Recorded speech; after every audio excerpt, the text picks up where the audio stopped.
What does forced proximity in a romance novel mean? Well, it means that the hero and heroine are stuck together. Think vacations where things go wrong and there's only one rental vehicle and they decide to share it to take a road trip together. Basically, they are stuck together, right? Forced proximity. Another example would be being snowed in with someone or having to share a hotel room while on that road trip I mentioned earlier. However, that can also be called shared accommodations, which is a different trope.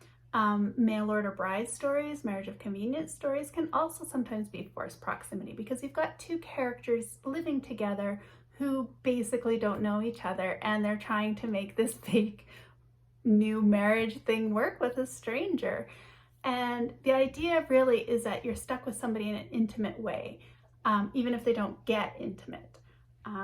It's bigger than an adhesion plot point, which would be maybe you and this guy are forced to work together on a project at work. That's adhesion. It's not really forced proximity because there are ways to escape that person. Forced proximity, you are underfoot and seeing intimate sides of the other person that you might not see otherwise because you're together so much. You can't really hide who you are, and this gets into why romance authors use forced proximity.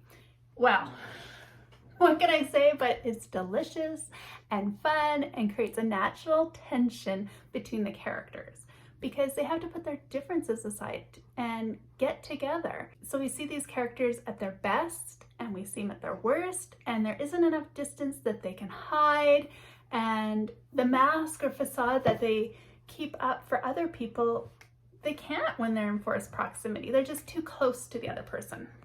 Okay, let's get into some examples of forced proximity in romance novels. Okay, so imagine that you're snowed in at a hospital with the worst boss on rotation. It's Christmas Eve. You'd rather be anywhere but there working at his elbow. Well, that's forced proximity. That's from my book, Eggnog and Candy Canes. And now how about if you're snowed in on an island with a bunch of friends who have coupled up and gone into their own bedrooms in this cottage, and you're stuck with this guy where basically there's one couch in front of a fireplace and you both have to sit there in order to stay warm. That's being snowed in, forced proximity, and falling for the firefighter. Do you have a favorite snowed in story? Tell me below in the comments. You and your baby are on the run from the British Mafia.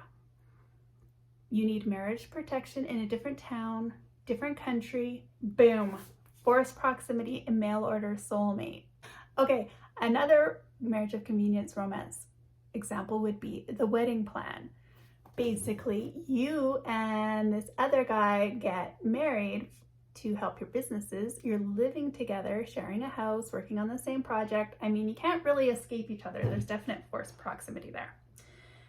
Finally, one more example. Imagine that you just graduated from business school and this amazing CEO is renting your cottage on a little island for 2 weeks.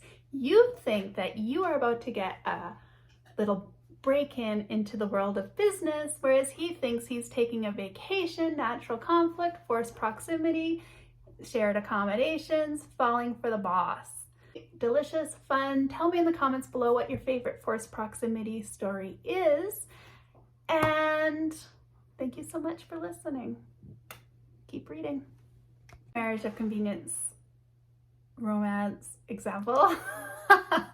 Okay,